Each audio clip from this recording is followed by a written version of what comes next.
Oi pessoal, vamos retomar a Oresteia 3. Até agora nós vimos Orestes pedindo ajuda a Apolo, ele que acabou de matar a mãe. E lá no santuário de Apolo ele pede ajuda e faz também um ritual para se limpar da poluência. Apolo o envia para Atena, para o santuário de Atena. E aí ele vai, né, diante da figura da imagem da deusa, ele também pede proteção, dizendo que ele está ali, livre da poluência. Ele fala o que ele fez, né, matou a mãe para vingar a morte do pai. Ele diz que antes de fazer isso, ele era perseguido pelas Erines, que o cobravam de vingar o pai, e agora ele era perseguido pelas Erines enviadas pela mãe, né, que queriam vingar a morte da mãe. Ele pede então a proteção da deusa. No santuário de Apolo, ao lado do Orestes dormindo, estavam as Erines dormindo, né? E até as sacerdotisas do santuário interrogam como que essas deusas da vingança, elas estão aqui, né? O lugar delas não é aqui. Elas são deusas subterrâneas, né? Quem as acorda é o fantasma da Clitemnestra, né? Da rainha que acabou de ser morta pelo Orestes, a mãe do Orestes. Clitemnestra cobra que elas vinguem a morte dela e as empurra para serem acordadas. Mas o que acorda mesmo as Erines é o cheiro do sangue que elas ainda sentem nas mãos do Orestes. Para Orestes ele limpou a poluência, mas para as Erines, elas ainda sentem o cheiro de sangue. E elas então elas despertam para cobrar o sangue que o Orestes derramou da mãe.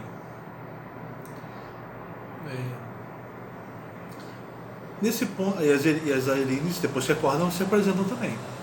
Elas falam do quinhão delas, né? Daquilo que cabe a elas.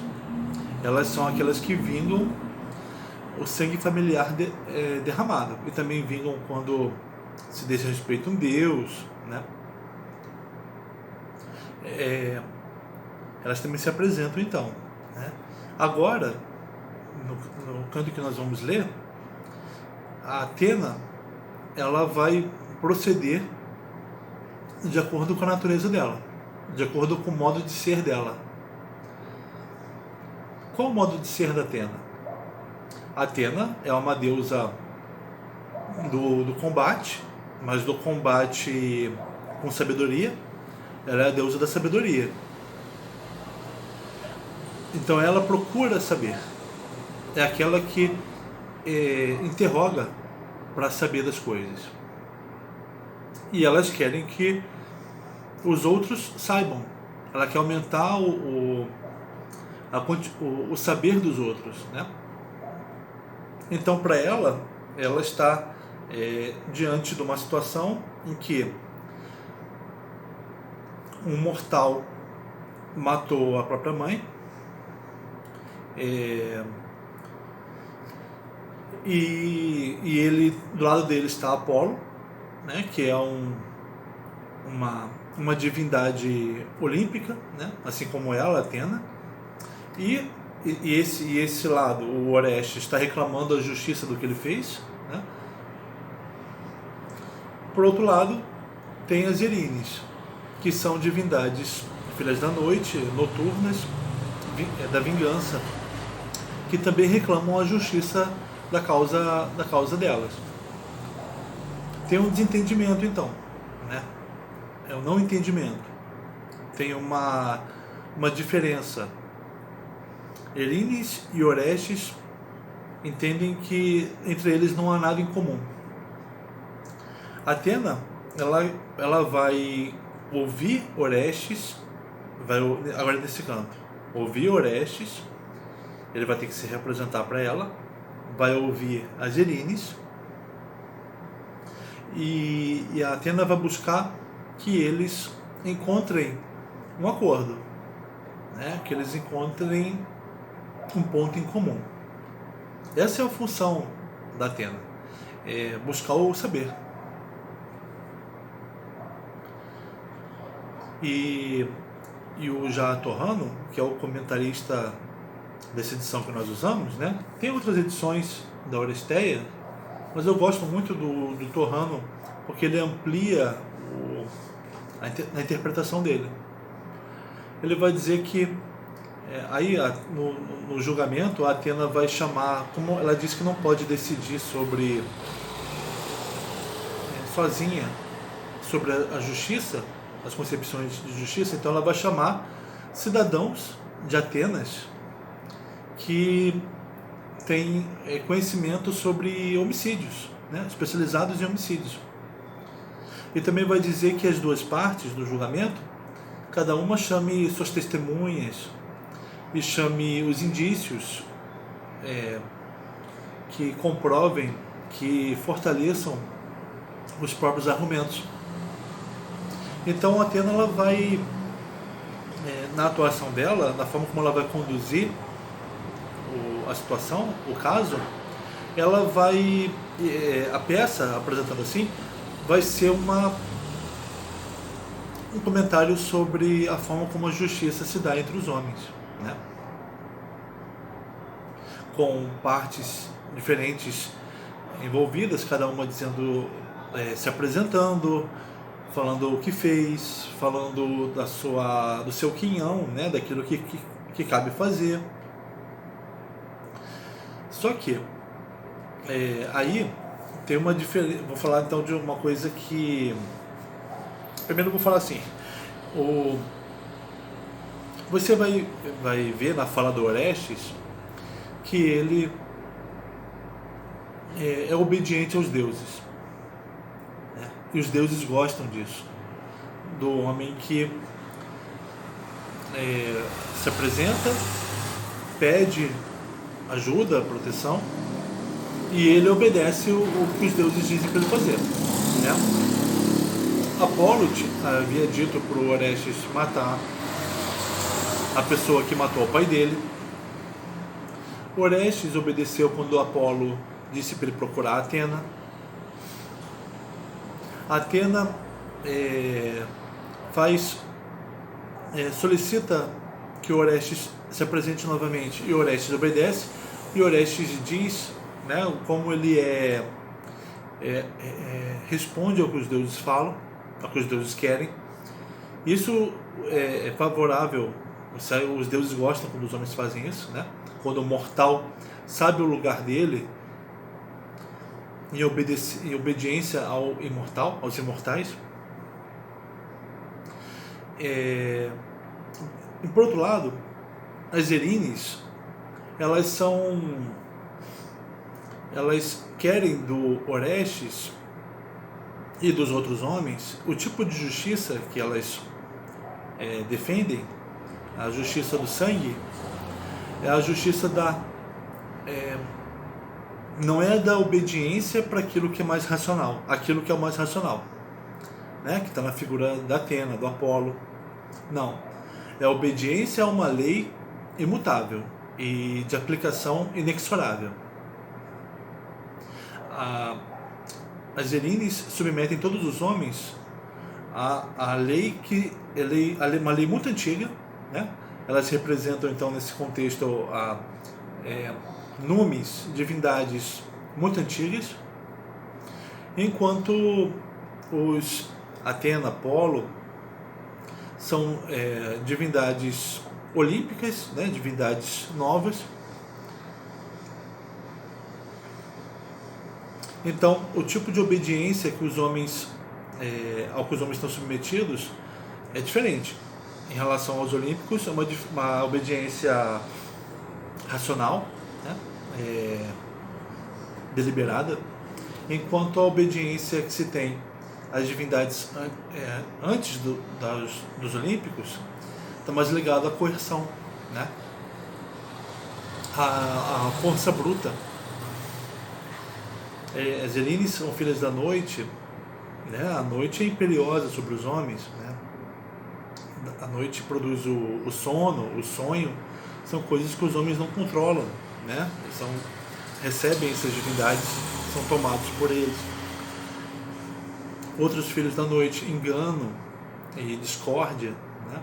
Acontece com os homens, quer eles queiram, quer não. Acontece com todos os homens, né? Zerines, então, também vingança.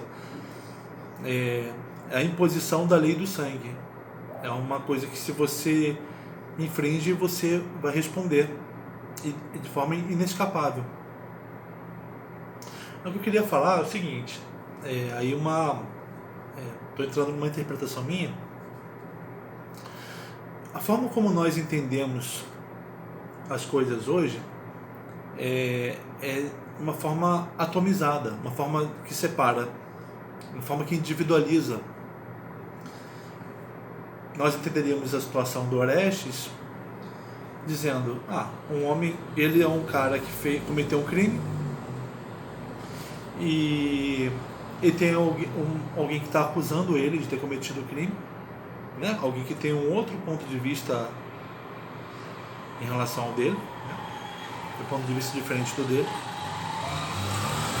E o terceiro, existe a juíza, que é aquele que tem o saber, aquele que vai se instruir e vai dar uma sentença.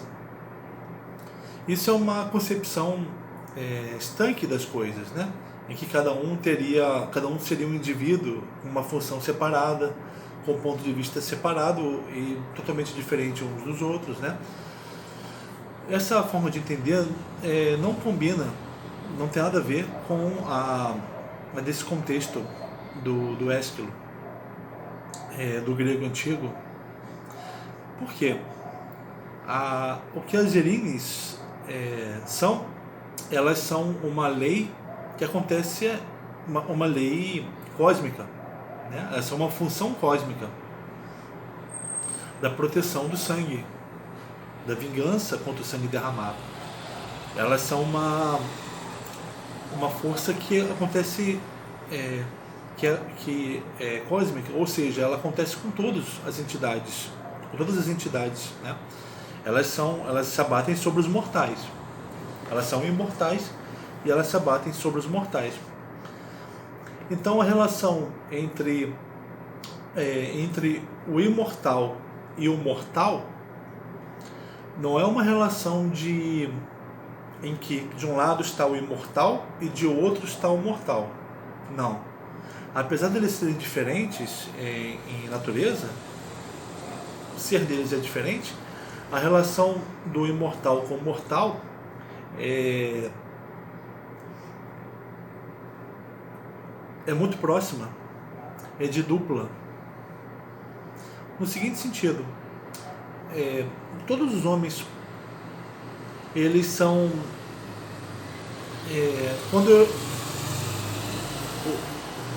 a lei do sangue, né, que é vigiada pelas Zerines, é uma lei fundamental para os homens. Existem leis que são fundamentais para nós, não são? Não tem? Então, e quando nós as infringimos, não ficamos perturbados por termos infringido e queremos nos livrar da perturbação, da culpa?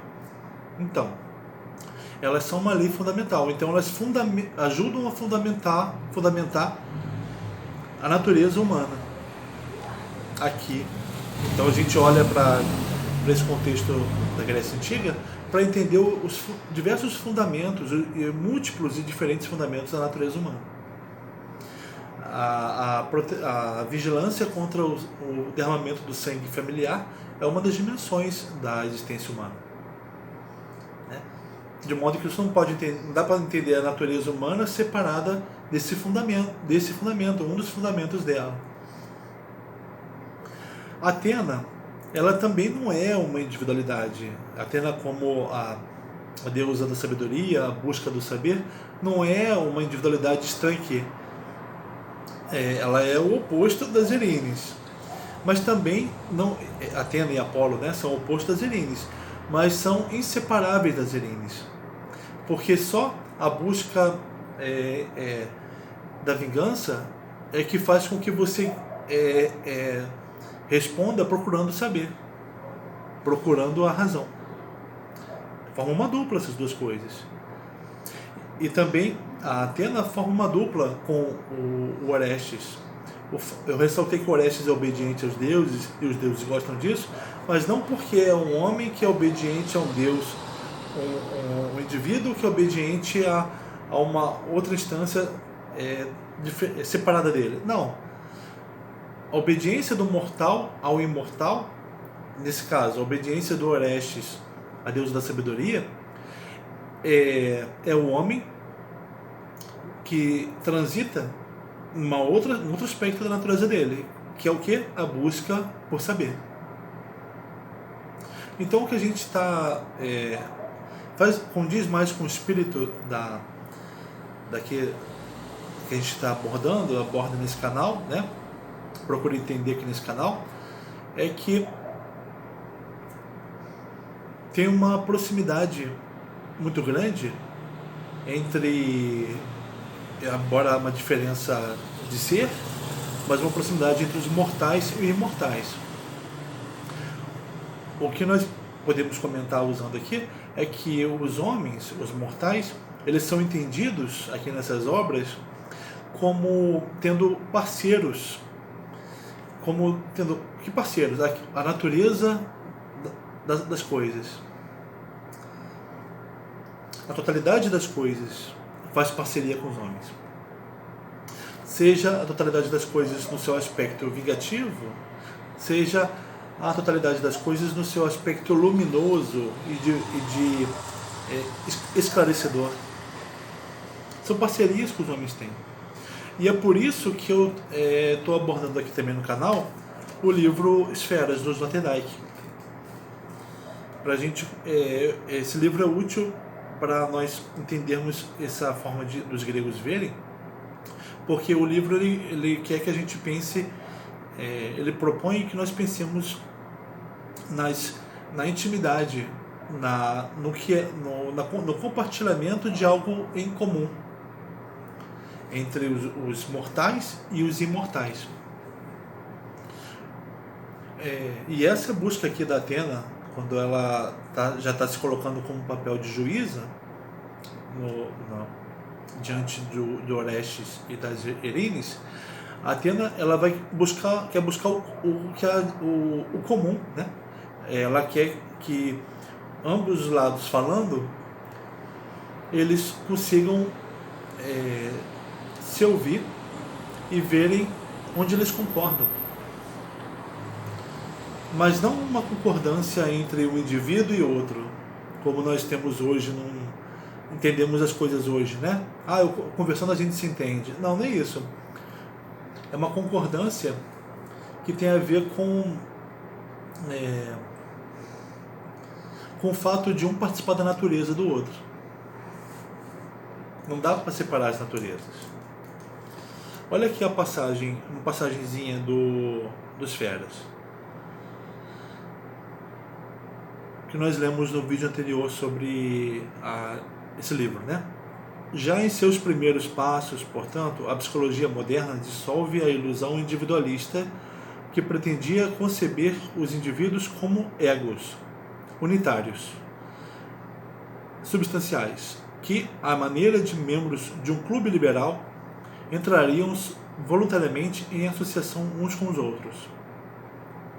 Mais tarde, arbitrariamente e de modo revogável, tal como corresponde à ideologia da sociedade contratual individualista. O modo como nós pensamos hoje, o homem é como um ego, como um indivíduo que entra em contato com outros indivíduos de forma voluntária, então ele pode escolher não entrar em contato, e com o outro ele faz contratos, ele faz... E na verdade tem isso é pressuposto pelo entendimento jurídico de que os indivíduos têm uma natureza, os indivíduos têm propriedade de si mesmos, da própria razão, e eles entram em contato com os outros e fazem acordos que ganham forma jurídica, né? Que passa a se impor pelos indivíduos que contrataram.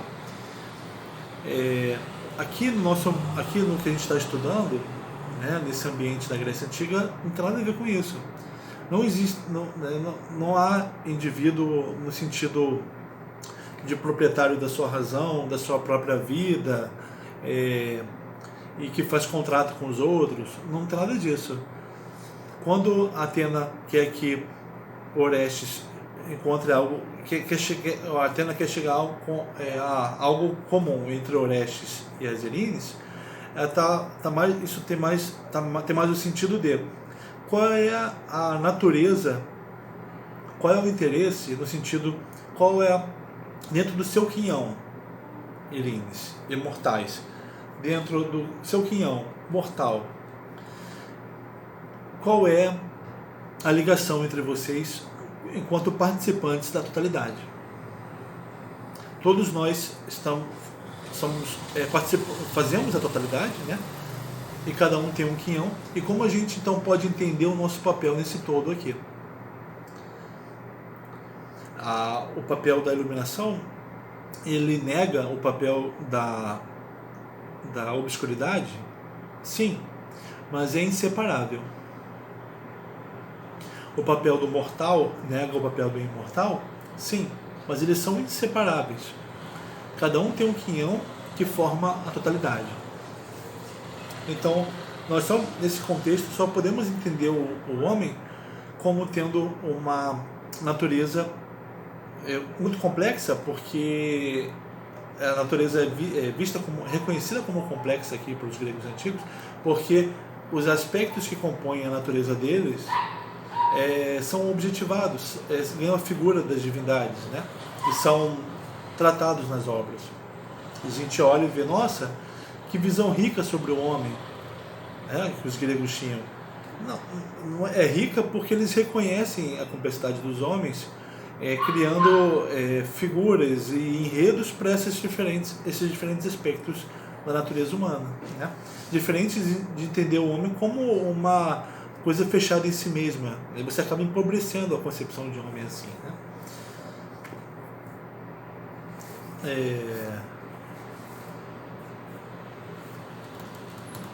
Vamos ler? Aqui, ó. Terceiro episódio. Atena. De longe ouvi a voz do clamor no escamandro. Ao apossar-me de terras que os chefes e reis aqueus para sempre me atribuíram inteira. Grande espólio conquistado por lança, dom escolhido para os filhos de Teseu. Está falando de como Atena ganhou um lugar junto aos homens. De lá vim com um infatigável pé, sem asas, vibrando o seio da égide, atrelado este veículo e fortes corcéis. Aqui está falando tudo de como chegou. Agora ela vai falar do que está diante dela. Ao ver este bando novo na terra, não temo. Meus olhos, porém, pasmam. Ela está se referindo às Erines. Quem sois? Falo em comum a todos. A este forasteiro junto a meu ícone, está se referindo a Orestes, e a vós, símeis a nenhum ser vivo, nem avistadas por Deus entre deusas, por deuses entre deusas, nem parecidas às formas mortais. Mas vituperar o próximo sem motivo, afasta-se do justo e repugna a lei. Quem são vocês? Minha pergunta é a mesma para todos vocês. Para você, forasteiro, que está aqui junto ao meu ícone, para você, que não se parecem com nenhum ser vivo e jamais nenhum Deus viu, e que vituperam, que criticam de forma contundente, né, o próximo sem motivo. Isso afasta-se do justo. Coéforas, que são as Erines. Breve saberás tudo, filha de Zeus. Nós somos as filhas da noite eterna. Imprecações nas moradias subterrâneas. Começam a se apresentar. Repara que elas vão entrar num diálogo com a Atena. Repara que elas não vão fazer um discurso, vão entrar, vão responder, né? Atena: agora conheço estirpe e nome próprio. Logo saberás quais as minhas honras. Saberia se fosse dita clara palavra. Expulsamos de casa os homicidas. E para quem mata, onde finda a fuga? Onde não se costuma nunca ter alegria. Então elas se apresentam, filhas da noite, tem moradias subterrâneas. Dizem que as honras delas é expulsar de casa os homicidas, e os perseguidos por elas vão parar onde não se costuma nunca ter alegria. E Atena perguntando: gritando, pões este homem em tal fuga? Teve a ousadia de massacrar a mãe. Agora estão falando deste homem, não mais do que elas fazem em geral, mas do que elas estão fazendo com este homem. Por quê? Mas por coerção ou temor de alguém? Onde está o aguilhão que mate mãe? Atena perguntou assim: esse homem matou a mãe por coerção ou por temor de alguém? Por que ela pergunta isso?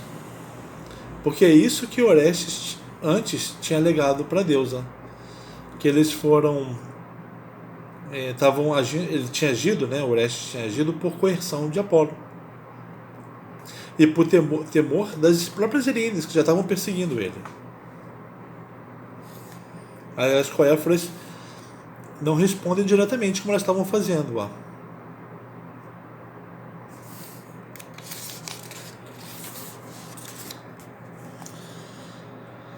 Presentes os dois, metade aqui fala, não aceitaria juramento, não quer fazê-lo.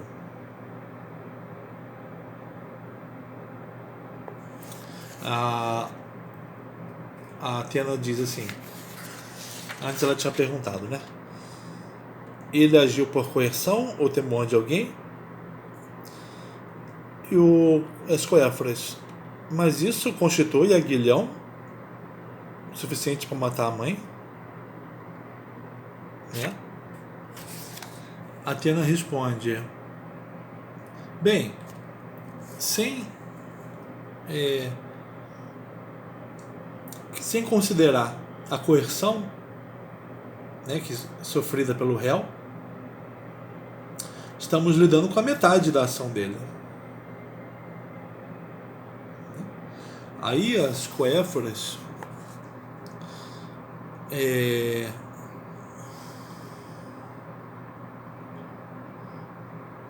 começam um protesto. Não aceitaria juramento, não quer fazê-lo. Atena: queres parecer justo mais do que ser? Quer dizer, vocês querem fazer com que pareça justo a justiça de vocês? Punir aquele que matou a mãe?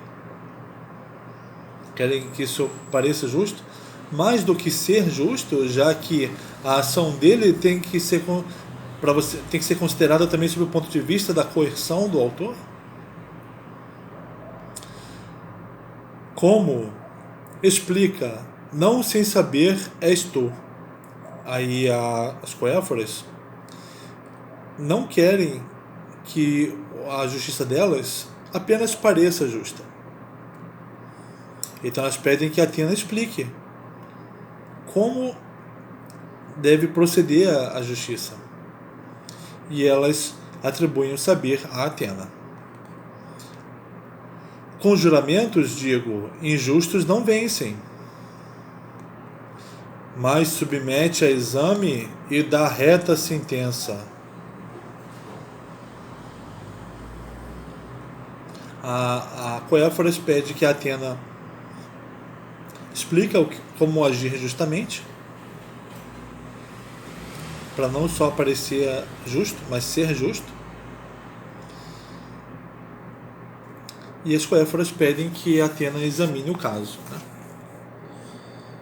E dê uma sentença. Então as Coéforas estão atribuindo a Atena o papel de juízas, já que a Atena está mostrando que pode ser uma boa juíza, dizendo que não pode considerar apenas metade dos fatos.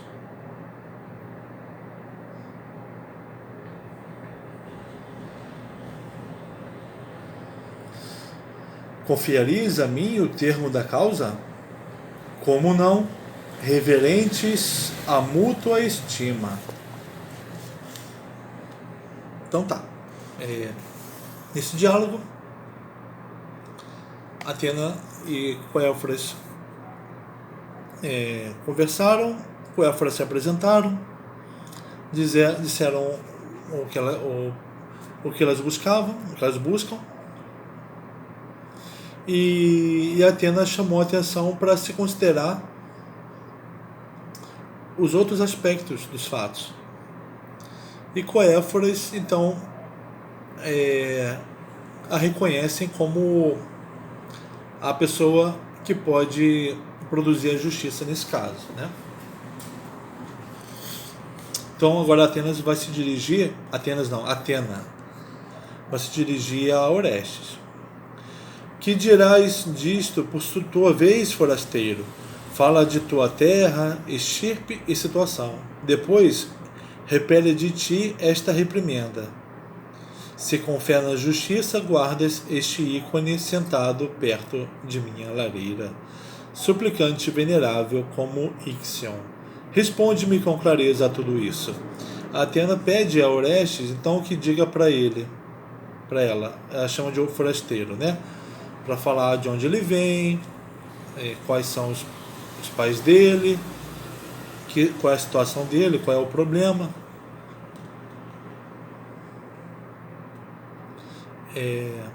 E que ele repila de si a reprimenda, que ele faça isso tudo se ele tem fé, se ele guarda esse ícone, né? Se ele suplica a Atena, tendo fé na justiça.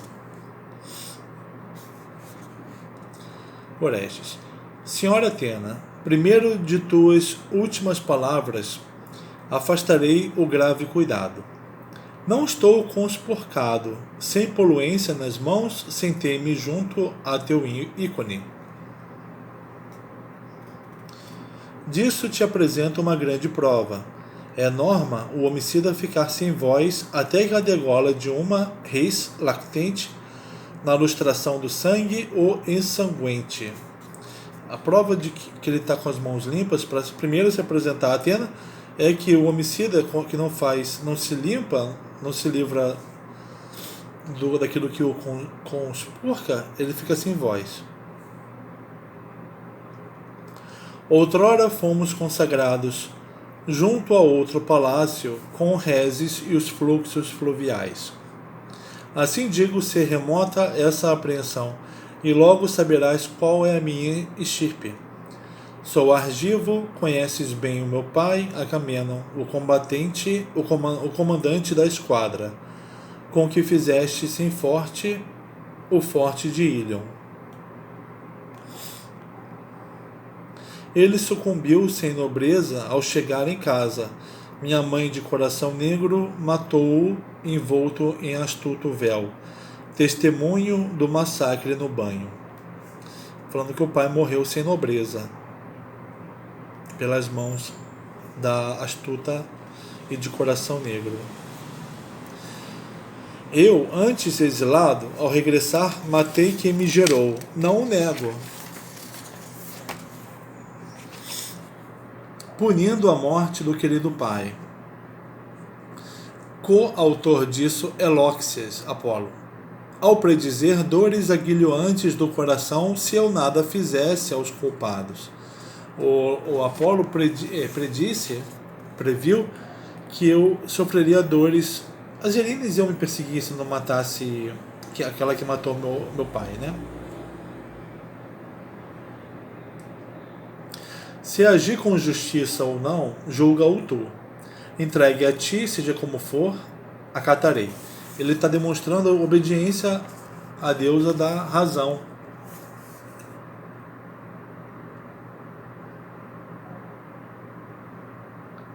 Sem negar que o que ele fez, também é digno da perseguição das Erines. Ele jamais nega que ele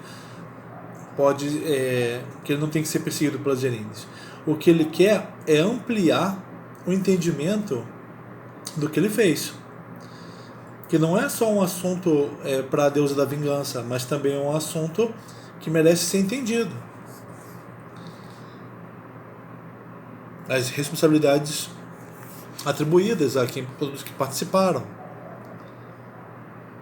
O que ele fez tem um sentido cósmico. Não se encerra só alguém que derrubou um sangue, derramou sangue familiar e vai pagar por isso porque isso é uma lei cósmica. Sim, mas o que ele fez tem precisa de um Deus que entenda esse funcionamento do todo, né? Apolo é assim, quando Apolo disse, olha, você matou seu pai, as Erines vão te perseguir. Quando o Apolo diz isso para Orestes, ele está demonstrando que ele tem um conhecimento da totalidade, né? Então não se trata de negar as Erines, mas de entender que elas atuam dentro de uma totalidade, e que a reação dos homens a elas a punição dos homens por elas precisa ser ponderada. Atena. Se a um mortal parece esta causa grave, demais para julgar, nem me é lícito dar sentença de massacre motivo de ira. Né? Se para os mortais essa causa parece ser muito grave, não é lícito para ela dar a sentença. Sobretudo vieste submisso, purificado, suplicante, não danoso a esta casa. Mas elas têm sua porção implacável. E se não logram ter, enfim, vitória, vem depois o veneno caído da soberba no chão, intolerável, lúgubre doença. Você vem purificado. Mas elas, as Erines, têm um quinhão que deve ser considerado. Senão, elas envenenam o chão, causando a doença de todos. Então não se pode negar as Erines. Tem que se considerar o que é essa vingança que pairou sobre o palácio dos teus pais, dos teus antepassados. Que vingança é essa? Isso precisa ser entendido. Você precisa saber o que acontece, de onde você vem, o que te empurrou para fazer o que você fez. Só assim para você conseguir que o derramamento de sangue pare.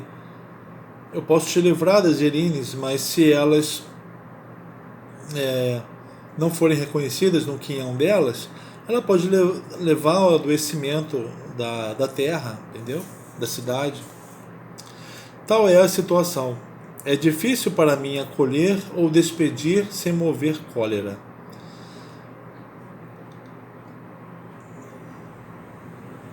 Já que a coisa atingiu este ponto, escolho no país juízes de homicídio irrepreensíveis, reverentes ao instituto juramentado que instituo para sempre.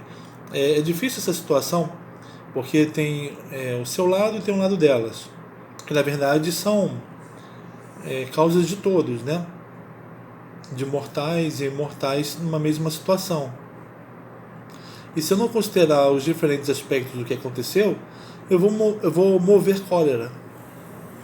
Então, para que eu decida com mais chance de ser justa, eu vou pedir ajuda dos mortais.